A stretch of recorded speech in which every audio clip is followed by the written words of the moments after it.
Hey, what's up, everybody? My name is Salty Player, and what the fuck happened this race weekend? It was crazy. If you haven't watched the race, please go and watch the race. For heaven's sake, it's Tuesday, and you haven't watched the race yet? Really? I mean, come on. But seriously, I just urge you to go and watch it. A lot of stuff happened. It was, mind blowing. New winners, new podium people. It was, amazing. I'm very happy for the outcome. And I want to give you a little stat. There are 4 people who won the races until the season, until now. And there were 11 different podium finishers. That's an amazing stat. If you know we're only 5 races in, it's amazing. So please watch the race. I have some discussion points. If you want to talk to me, go into the comment section below and do your thing there. I want to happily talk to you. And I'll just be doing my usual topics, MotoGP, Moto2 and Moto3, and I hope you enjoy. Have a great listen. See you. Alright, first of all, let me apologize because this is coming out on a Wednesday, although I said it's already Tuesday in the intro, so sorry for that. But I'm gonna start with the MotoGP, and the top 3 of the race were Miguel Oliveira won the race. It's also his first MotoGP win. You heard me correct. Miguel Oliveira won the race, and it was a spectacular race. Jack Miller was second, Paul Espargaro was third. And for the championships, I'm going to name my top 3 now after I had some time to think about it. And I think the top 3 will be Quartararo, Miller and Binder. I know there's not a lot of the usual names there, but I think this will be the top 3. When the first race started, it was a very strong start for Jack Miller, Mir and Nakagami in the race until a red flag caused by another scary moment from Maverick Vinales, where he had no brakes going into turn 1 and he had to jump off his bike at about 210-220 kilometers an hour, and it was pretty scary, so big balls to Vinales to do that because I would scream like a girl. Then his bike slammed into the air fence and it was pretty broken. The front side was totally gone, it catched fire and the race had to be stopped. But then there was a restart with a strong start again for Miller, Mir, Oliveira and Espargaro, where there were some position changes but nothing dramatical, until the last lap where Miller and Espargaro fought it out for the win, but in the final corner ran wide and let Oliveira through to his first MotoGP win. And what's that old saying about 2 dogs and a bone? Then for the ones to watch, Brad Binder started in 14th, so not so great a qualifying practice for him, but he finished in 8th position, which is average, but a pretty nice comeback job from Binder. Then for the non-rookies, Aleix Espargaro had a rather average weekend in 12th.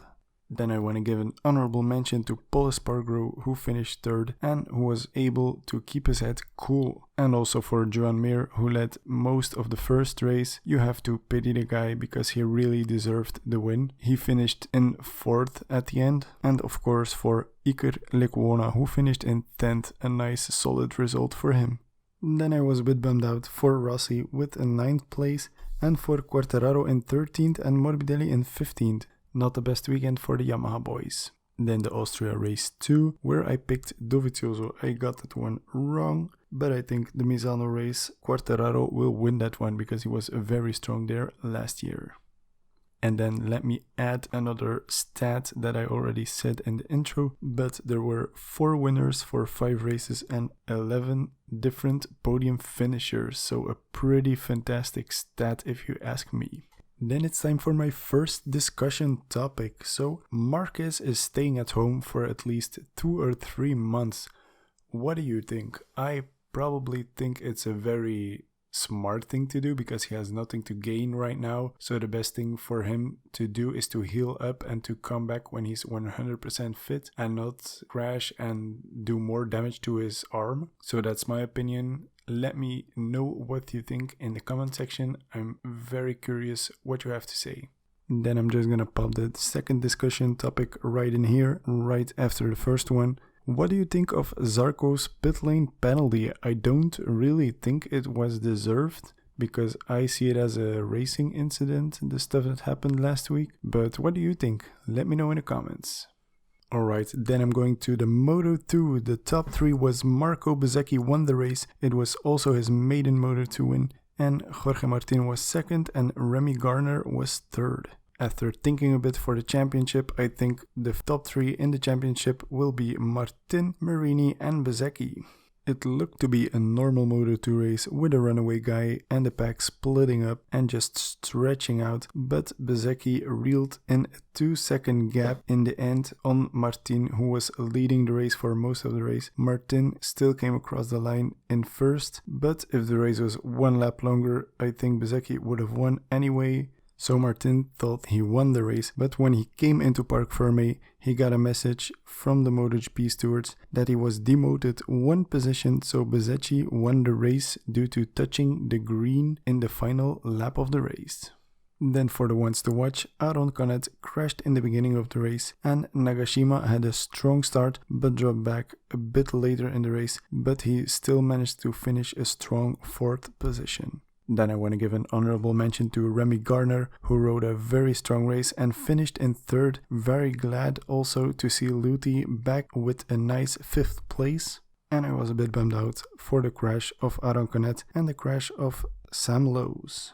Then the Austria Race 2 win, Luca Marini, I got that one wrong because he finished in 7th at the end. But for the Misano Race 1, I think Jorge Martin will win the race because he wants some revenge. Alright, then we've come to the last class where Celestino Vietti got his first Moto3 win. So in every class, somebody that was on the top step had his first win. The second one was Tony Arbolino and the third was Ayogura. I think the championship is a tough call because a lot of people are very consistent. So I think the top 3 of the championship will be Albert Arenas, John McPhee and Celestino Vietti. Then the race itself was a pretty thrilling race. Again, lots of overtakes and big battles with big groups of people. Moving over to the ones to watch, Barry Baltus had to start from the back due to a technical problem in the qualifying practice, but did a very nice comeback race from 30th to 18th, so very nice for him, a lot of experience in the bag. Then Suzuki for the non-rookies had a very nice race in 7th. And I want to give an honorable mention to Gabriel Rodrigo in 4th, nice solid race from him, and Darren Binder with a nice 6th place. Then I was a bit bummed out for John McPhee, who unfortunately crashed in the penultimate lap while battling for the podium. And again, a bit bummed out for Jaume Masia, who finished in 14th. The Austria Race 2 win, John McPhee got that one wrong, unfortunately, due to his crash. But I think the Misano Race 1, Tatsuki Suzuki will win the race just as last year. At least that's what I hope. So that was everything from me. Thank you for listening. I hope you had a great listen. And as always, you can leave some thoughts in the comment section below and I'll hear you the next time. Bye.